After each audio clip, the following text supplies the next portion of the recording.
Nshuti bakunze ijwi rya Amerika turabasuhuje.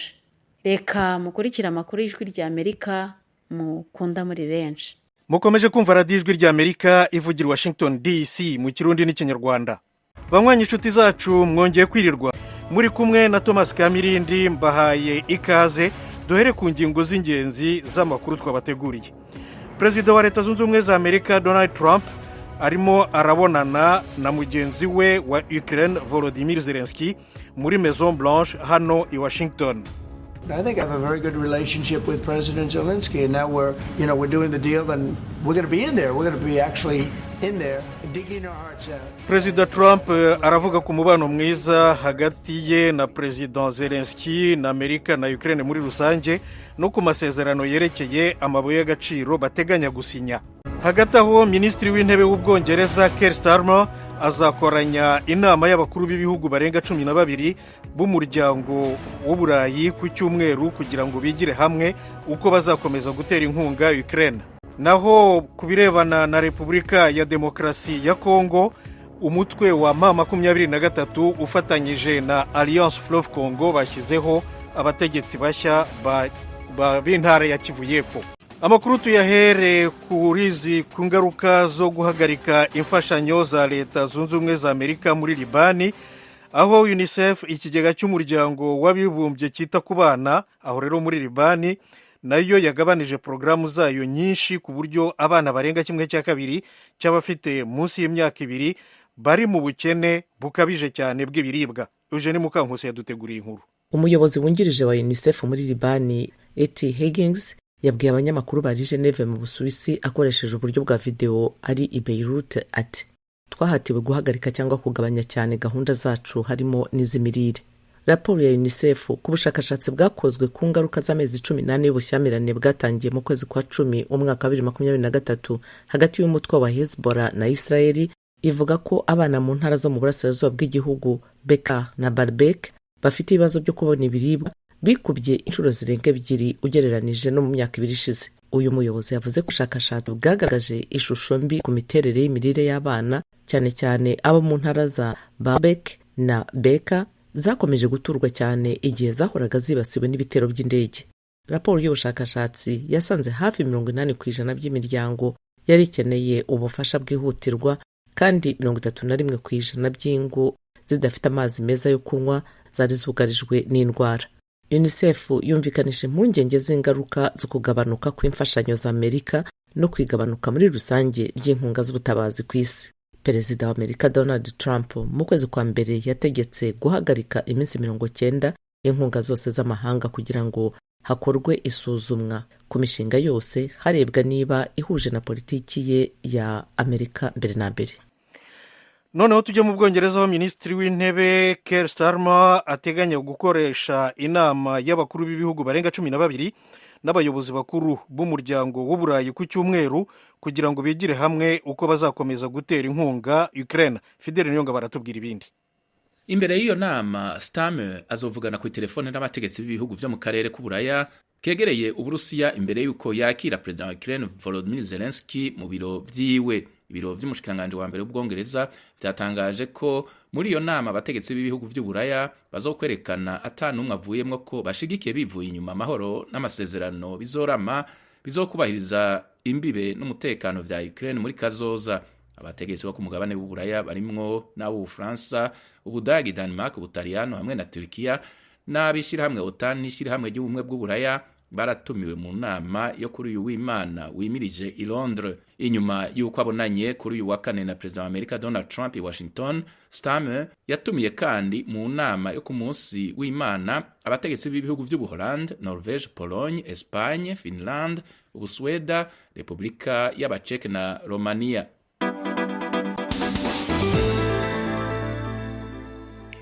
Mukomeje kumva radiyo ijwi rya Amerika ivugira Washington DC mu Kirundi n'Ikinyarwanda. Ibihugu bitandukanye byari biteraniye i Roma mu Butaliyani byiyemeje gushyira hamwe amadolari miliyari 200 buri mwaka bitarenze uw'ibihumbi 2030 kugira ngo barengere ibidukikije. Eugene Mukankusi. Ibiganiro bizwi nka COP16 ku binyabuzima byatangiye mu kwezi kwa 10 gushize mu gihugu cya Colombia. gusa icyo gihe ibihugu ntibyabashije kumvikana ku bintu by'ingenzi, harimo kumenya uwatanga amafaranga, uwayakusanya n'uwacunga imikoreshereze yayo. Perezida wa Leta Zunze Ubumwe za Amerika Donald Trump arimo kugabanya uruhare rw'igihugu cye gikize ku isi mu bijyanye n'imfashanyo y'amafaranga ashyirwa mu bikorwa by'iterambere.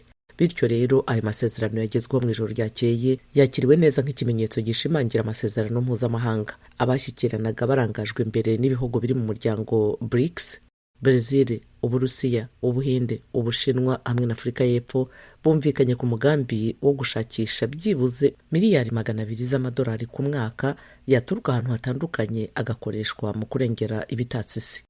Perezida wa COP16 akaba na Minisitiri w'ibidukikije muri Colombia Susana Mahamad yatangaje ko ayo masezerano ari insinzi y'ibidukikije ndetse n'ubufatanye bw'ibihugu mu gihe ukwitandukanya gushingiye kuri politiki na diplomasi kugenda kwaguka. Madamu Muhammad yavuze ko uru ari urumuri rw'icyizere cy'uko hakiri inyungu rusange ku bidukikije ndetse no ku kurengera ubuzima, kandi ko ubushobozi bwo guhuriza hamwe ku kintu kinini kiruta inyungu z'igihugu buhari.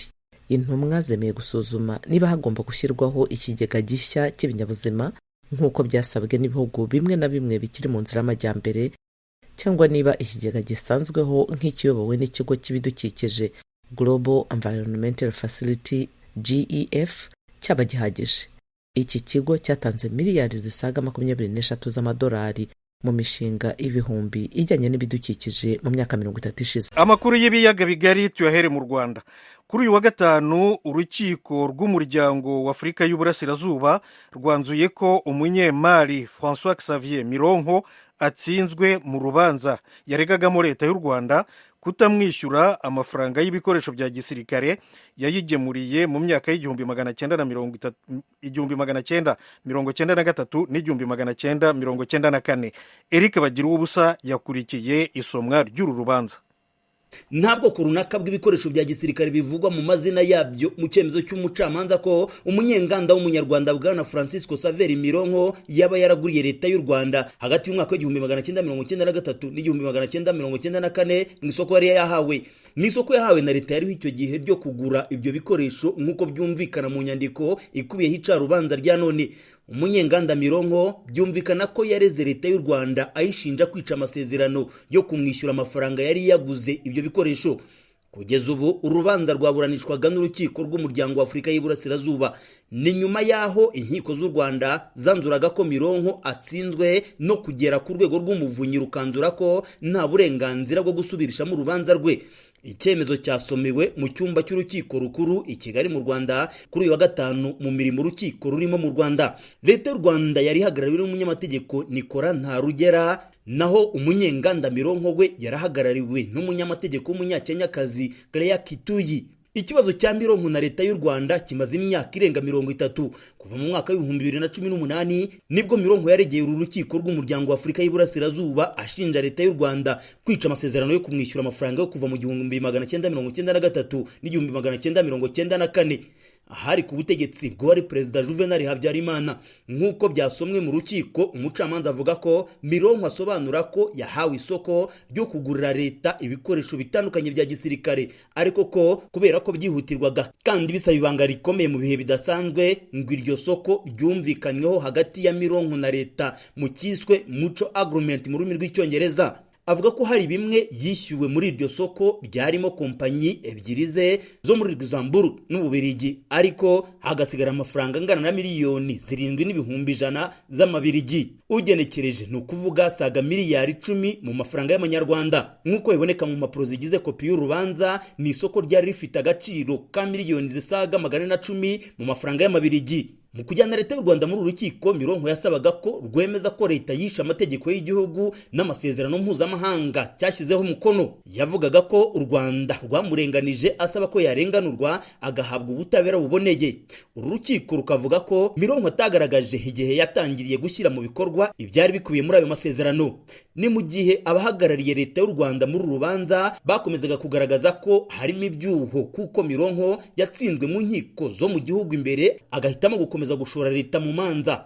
abacamanza basimburanaga mu gusoma imyanzuro y'icyemezo cy'urukiko bakunze kwisunga ibyemezo ku zindi manza zaciwe n'uru rukiko ubwarwo n'izindi zaciwe mu zindi nkiko zifitanye isano n'ikiburanwa hagati y'umunyenganda Mironko na leta y'u Rwanda. Rwanzuye ko leta y'u Rwanda itanze guha Mironko ubutabera buboneye nk'uko abivuga mu kirego yarushyikirije. Rwanzuye ko Mironko atsinzwe kuko yatanze ikirego cye mu gihe kidateganijwe n'amategeko. Nta mubare wa nyawo w'amafaranga uzwi uyu munyenganda agomba kwishyura uruhande rwa mutsinzi. Gusa urukiko rwamutegetse kwishyura ibyagenze ku rubanza byose haba ku rwego rwa mbere ndetse no ku rwego rw'ubujurire. Ukuri k'umucamanza Nestor Kayobera w'umurundi yabisobanuye mu cyemezo cye. Icyemezo cyacu kuri ubu bujurire ni iki gikurikira. Icya mbere, ubujurire bwarakiriwe kandi uwajuriye aratsinzwe. Icya kabiri, uwareze agomba kwirengera ikiguzi cy'ubujurire n'ikiguzi cy'urubanza rwabanje. Nuko bitegetswe, byanditswe, binashyirwaho umukono hano i Kigali ku itariki ya 28 y'ukwezi kwa kabiri umwaka w'ibihumbi 2025.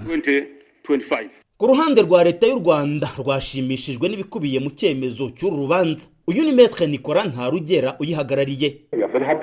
Igikorwa bazo gatsinda urishima byinshi kacu twakoze neza kandi tubigoye twabyaye umusaruro. Imyaka kwa 18 turi mu rukiko n'uvuga ngo hose twadepasaka. Tega indege tujya rusha tujya kuburana dufariga byose na amafaranga leta tugendaga tujya kubona urubanza bitari ngombwa. Cyo tugasanga yuko kuba rero urukiko rucina urubanza rukemeza yuko niburanje yacu ifite ishingiro ndetse rukamenya no kuduha indishyi turabyishimiye cyane. Uyu asobanura ko kimwe mu byatsinze Mironko ari uko yabanje gusiragira mu zindi nkiko z'imbere mu gihugu aho guhita yitura urukiko rw'umuryango wa Afurika y'Iburasirazuba nk'uko amategeko arushyiraho abiteganya. Yasobanuye ko mu kugena umubare w'indishyi zaciwe Mironko byasaba kubanza kubitangira ikindi kirego ku ruhande hakagaragazwa buri kimwe mu buryo bwimbitse. Mu bihe bitandukanye ijwi rya Amerika ntiyabashije kubona uruhande rw'umunyenganda Mironko ngo rugire icyo rudutangariza ku cyemezo cy'urukiko n'icyo ruteganya gukoraho. Mu gihe byadukundira bagize icyo batangaza twazakibagezaho mu biganiro byacu mu minsi iri imbere.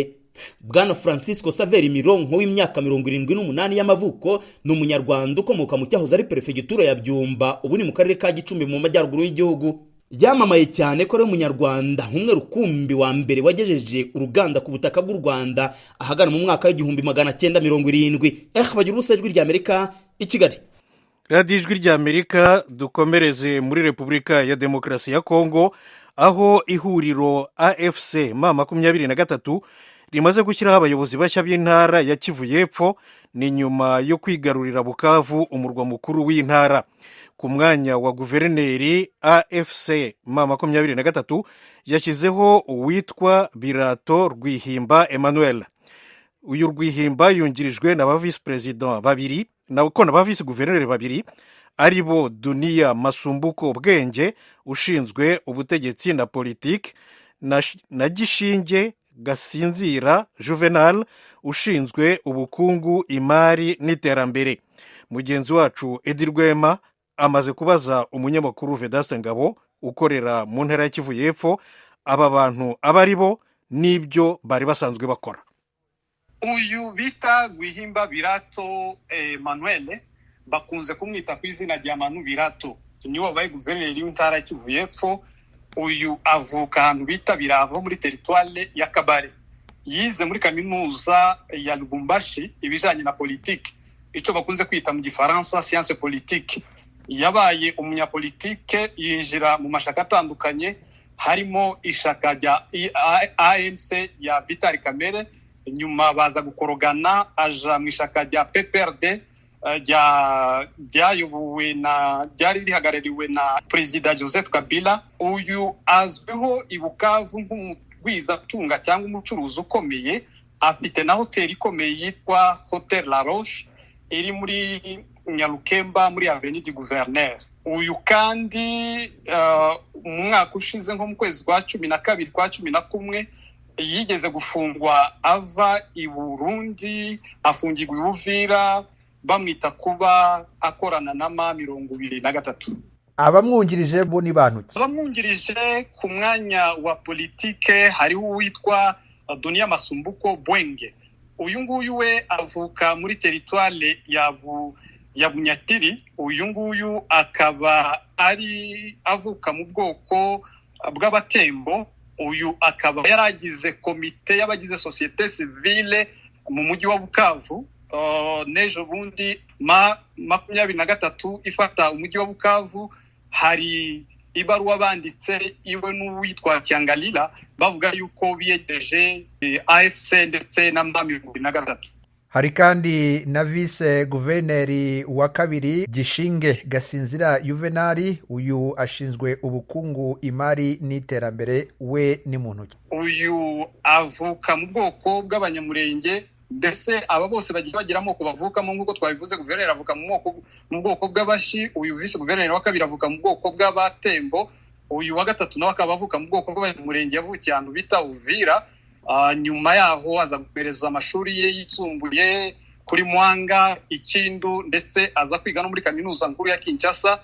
Ubu yarasanzwe nawe ari umugwizatunga, ari umuntu wikorera imirimo itandukanye muri Uvira, yari umucuruzi, yari afite ibikorwa bitandukanye ahantu bita muri Uvira muri commune Kalundu. Uyu kandi yagiye amenyekana cyane kuba ari umugwanashaka watwigwaneho, ari mu bantu bagiye bavuganira abantu bagiye bafungwa bazira batwigwaneho. Yagiye agaragaza uruhare rwinshi cyane mu kuvuganira abo bantu. Ubu butegetsi bushya muri iyo ntara Kivu y'Epfo bugiyeho mu gihe Jean-Jacques Purusu wari usanzwe ayobora iyo ntara atakibarizwa mu mujyi wa Bukavu. Ese wabuzi aho uyu mutegetsi ari? Ese we aracyafatwa nk'umuyobozi cyangwa se guverineri w'iyo ntara? Nyuma yaho 23 ifatiye umujyi wa Bukavu, ari nawo umurwa mukuru w'intara Kivu y'Epfo, guverineri Jean-Jacques Purusu ndetse na Jean-Jacques Latano vice guverineri, ndetse n'abaministeri b'intara ya Kivu y'Epfo hamwe n'abadepite batandukanye, benshi bagiye bahungira ahantu batandukanye. Bamwe baja za Burundi, abandi baja za Kalemi. Ariko kuri uyu wa gatatu vice guverineri Jean-Jacques Latano yakoresheje inama y'umutekano yaguye umujyi wa Uvira, avuga yuko guhera ku wa gatatu ubuyobozi bw'intara ya Kivu y'Epfo bwimukiye ibuvira. Ni ukuvuga ngo iriya guverinema ya Jean-Jacques Purusi kuri none iri gukorera mu mujyi wa Uvira. Mu mujyi wa Uvira amakuru akugeraho, umwuka wifashe gute, cyane cyane ko ari wo mujyi usa nkaho ukomeye muri Kivu y'Epfo utarafatwa n'iri huriro rya AFC n'umutwe wa M23? Mu mujyi wa Uvira uri mu majyepfo y'umujyi wa Bukavu hafi y'umupaka w'igihugu cy'u Burundi, umutekano watangiye kugaruka kuko abaturage bamwe batangiye kuja mu masoko, amaduka yafunguye, gusa amashuri ndetse n'amabanki ntibarafungura. Kuri none inama ziragenda zikorwa n'abayobozi batandukanye, haba vice guverineri w'intara Kivu y'Epfo Jean-Jacques Latano ndetse n'umuyobozi w'umujyi wa Uvira by'agateganyo Kifara Kapenda. Ubu ari guhamagarira abaturage kubana bose amahoro, ndetse abwira n'abaturage kutavangura cyane abo mu bwoko bw'abanyamurenge, kuko bari kugenda babinjirira, uwo binjiye mu nzu bakamutwara ibintu. Vedaste Ngabo, umunyamakuru w'Ijwi ry'Amerika mu ntara ya Kivu y'Epfo, ndagushimiye cyane, ugira umunsi mwiza. Urakoze Eddie. Tukiri mu mujyi wa Bukavu, nyuma y'ibisasu bya grenade byatewe ejo kuwa kane n'abantu bataramenywa, umwe mu bakomeretse Boss Ruberwa akaba ari n'umuganga kuri centre hospitalier ya ISTEM i Bukavu, yabwiye mugenzi wacu Venuste Nshimiyimana uko byamugendekeye arwariye mu bitaro bikuru by'i Bukavu. Yari irangiye, nje nari ntangiye gutaha nerekeza ija kuri escalier, yapaje kwatera grenade nka zibiri. Imwe nabonye isimbuka mu isashi y'umukara, iya kabiri sinayibonye. Naje kwisanga ndakomeretse ndyamye hanze. Iyo grenade wabonye yasimbutse mu isashi y'umukara, waba warabonye uwayiteye? Oya, hariho anguma y'abantu benshi ku buryo ntari kumenya uwayiteye. Wowe ukangutse wasanze wakomeretse ku buryo bungana iki? Wakomeretse he? Nasanze nakomeretse mu kibero, byari bigishushe, mpita nirukanijira mu modoka ya DG yari itora inkomeri, atabanjyana kuri hôpital provincial noneho ndi mvuye muri salle d'opération. Mbere y'uko mujya muri mitingi, hari amakuru mwari mwigeze mwumva yuko kujyayo bidakwiye, abantu wenda babashishikariza kuguma mu rugo babwira bati umutekano wanyu ntabwo uza kubahirizwa, hari ikintu mwumvaga cyashoboraga kubabuza kujyayo cyangwa se mwagiyeyo mwumva hatekanye? Twagiye twumva hatekanye, naho amakuru y'amarezo sosiyo, umuntu aja kuri rezo sosiyo akavuga audio mugende wenda bitewe n'uko adashyigikiye ubutegetsi buhari, ariko nta makuru abisire ari gutuma tutagenda. Ariko se iruhande rwawe hari abandi wabonaga nabo bakomeretse? Bariho benshi cyane bari bakomeretse ku buryo ntamenya umubare, ariko ikibazo ni uko twagiye turi benshi, twisanze muri hôpital provincial general muri urgence huzuye cyane, uburyo bashiraga n'abantu 3 mu gitanda kimwe. None ubu ngubu uko bimeze muri kino gitondo, wowe uvuye muri salle d'opération bongeye kukwitaho, n'abandi nabo bakomeje kuvurwa uko bisanzwe? Yego, twazindutse tuja muri salle d'opération, ariko bafata abangahe nyine bitewe n'uko uburemere cyangwa se gukomereka bingana cyangwa se biresha, ariko nyine barashaka ko bafata abandi kugeza igihe nyine babageraho bose. Ugereranije urabona nk'abantu bari aho ngaho bakomeretse bangana iki? Urabona ari nk'abangahe? Ni benshi cyane ku buryo numvaga bavuga ko kuri uyu munsi hariho urutonde rurenga abantu 70 bari kuri porogaramu operatoire, kandi nijoro naho babaza abandi 12. Ubwo urumva ko ari benshi cyane. Dr. Bose Ruberwa, ukomeze wihangane urwara ubukira, wakoze cyane gufata kano kanya ukaganira n'Ijwi ry'Amerika. Murakoze cyane. Ijwi ry'Amerika, tugume ku kibazo kireba uburasirazuba bwa Repubulika ya Demokarasi ya Kongo. Minisiteri y'Ububanyi n'Amahanga ya Suède yatumije ambasaderi w'u Rwanda i Stockholm, umutegarugori Diane Gashumba, kugira ngo yisobanure ku nkunga leta y'u Rwanda ivugwaho guha umutwe wa M23. Ambasaderi Gashumba yavuganye na mugenzi wacu Venuste Nshimiyimana. Minisiteri y'Ububanyi n'Amahanga ya Suède yadutumiye ejo bifuza kongera kutwibutsa yuko batishimiye ko ngo u Rwanda ruri muri Kongo, kandi ko M23 bigomba kuva muri Kongo igahagarika kurwana. N'ibyo batubwiye nuko kutwihaniza mu by'ukuri. None se u Rwanda ruhagaze he kuri izo ngingo? Icyo twababwiye kandi dukomeza no kuvuga kitanahinduka, ni uko twabasubiriyemo ku nshuro ya kenshi, uko si ubwa mbere tubibabwiye, ko umutekano w'igihugu cyacu ni ntavogerwa kandi nta kintu twawugurana. Twabasubiriyemo yuko u Rwanda rwatewe inshuro nyinshi bacecetse barebera, tubasubiramo ibitero byinshi byagabwe n'umutwe wa FDLR mu gihugu cyacu. Tubabwira rero ko kubw'ibyo ntabwo twarambika, tugomba gukoresha imbaraga zose zishoboka ku buryo turinda igihugu cyacu, ntabwo tuzaregeza nk'uko babishaka, kandi tubabwira ko atari bagomba kutubwiriza uburyo turinda igihugu cyacu. Tubabwira ko ibirego baturega byo kuba muri Kongo n'ibindi byose bishamikiyeho kuri twebwe ntacyo bivuze, atari ukuri, ko icyo tureba ari umutekano w'u Rwanda, kandi ko ingabo zacu n'umugaba mukuru w'ikirenga w'ingabo ari bo bagomba kumenya imbaraga bashyira mu kurinda ubusugire bw'igihugu cyacu. Kandi nanone twabasubiriyemo ko hari byinshi birengagiza umubare w'impunzi ziri mu gihugu cyacu, 150 by'impunzi z'abanyekongo bavuga ururimi rw'ikinyarwanda, birengagiza 300 biri mu gihugu cya Uganda, bakirengagiza ubwicanyi bukorerwa abasa n'abanyarwanda bose, abanyekongo basa n'abanyarwanda cyangwa bavuga ikinyarwanda. Abo mwaganiraga mwarabarebaga mukabona ibyo mubabwira babyemera? Mu by'ukuri ntacyo bayobewe.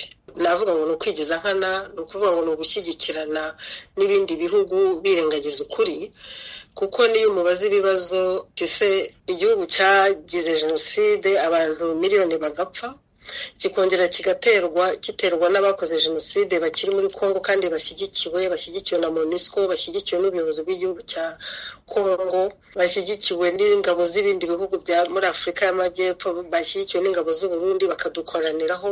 Wowe uyobora igihugu wakora iki? Icyo gisubizo ntacyo baba bafite. Ukongera ukamubaza ute se wemera ko M23 ari abanyekongo? ati ndabyemera. None se uratubwira ngo nive muri Kongo ijye hehe? Nta gisubizo baba bafite. Rero mu by'ukuri magambo make ukuri barakuze barakubona ariko barirengagiza. Mukomeje kumva radiyo ijwi ry'Amerika ivugira Washington DC mu Kirundi n'Ikinyarwanda. Perezida wa Ukraine Volodymyr Zelensky ubu ngubu arimo araganira na mugenzi we Trump, ikiganiro kibaye mu bihe bikomereye Ukraine cyane. Fidel Nyongabo. Bitegekanijwe ko Zelensky n'abamuherekeje batera igikumu ku masezerano akomeye yerekeye ubutunzi na Amerika. Amasezerano yotuma ivyo bihugu bikorera hamwe mu kiringo c'imyaka iri imbere.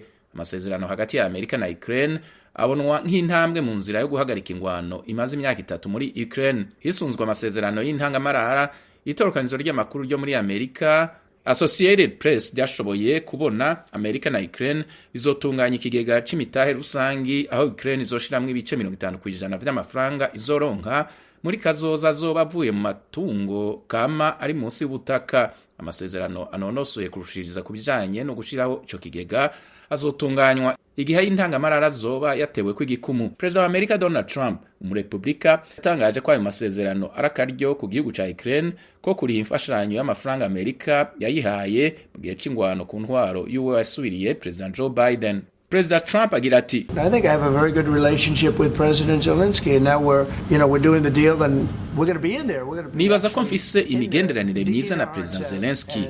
Tugiye gupfundika amasezerano, tugiye kujayo, tugiye no kwimba, turakeneye ubutare bw'akataraboneka, turabufise muri Amerika ariko ntibukwiye. Muri iki gihe abanya-Ukraine batari bake barafise ubwoba ko amasezerano aganiwe gihutihuti cyane cyane yahebera Uburusiya ibintu byinshi busaba azorikura ico gihugu kongereza ingufu zaco mu ntumbero yo gukora ibitero kuri Ukraine muri kazoza nyuma y'uko ingwano ihari muri iki gihe ihagaze. Perezida wa Ukraine Volodymyr Zelensky aguma yemanga ko guhumurizwa kw'igihugu ciwe ku vyerekeye umutekano bitegerezwa kujana n'amasezerano ayariyo yose aho uburenganzira Amerika ku masoko kama yo mu gihugu ciwe. Ku munsi wa gatatu w'indwi Zelensky yatangaje ko amasezerano na Amerika ashobora kuba arimwo ingingo zihumuriza igihugu ciwe ku vyerekeye umutekano wacu muri kazoza. Yamara President wa Amerika Donald Trump ntaremeza ku buryo bugaragara ko igihugu ciwe kizokingira umutekano wa Ukraine. President Trump yabwiye abamenyesha makuru muri indwi ko atamuhango ashobora gutanga ko Amerika izokingira umutekano wa Ukraine. Trump yavuze ko Uburusiya ari bwo buzobikora. Ni inshuro igira gatanu President wa Ukraine Volodymyr Zelensky agendera ibiro vya President wa Amerika. Yamara urugendo yagize inshuro 4 imbere yaho hari ku ntwaro ya President Joe Biden. Bitegekanijwe ko abonana kandi n'abashinga amateka ba Amerika mu gihe ari Washington. Ijwi ry'Amerika isiganwa ry'amagare Tour du Rwanda uyu munsi ryari ku gace karyo ka gatanu. Abasiganwe bavuye mu mujyi wa Rusizi bajya i Huye. Urugendo rw'ibirometero 144. Umunyamakuru Fulgence Hakizuwera yari i Huye aho abasiganwaga nyine bageze. Turi kumwe kuri telefone. Fulgence, we wiriwe neza?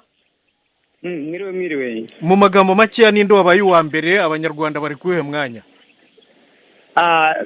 Iyi Tour du Rwanda uko biri kose ntabwo irahira abanyarwanda kuva ishyizwe kuri 2.1. Abanyamahanga nibo bakomeje kuza imbere.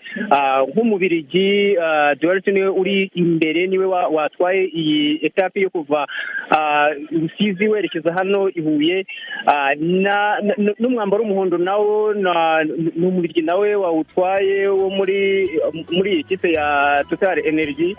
Bivuze ngo umunyarwanda waje hafi n'uwaje ku mwanya wa 9. Yego Fulgence, urakoze cyane. Urakoze cyane rwose, umwanya utubanye mugufiya cyane. Mwese ndabashimiye.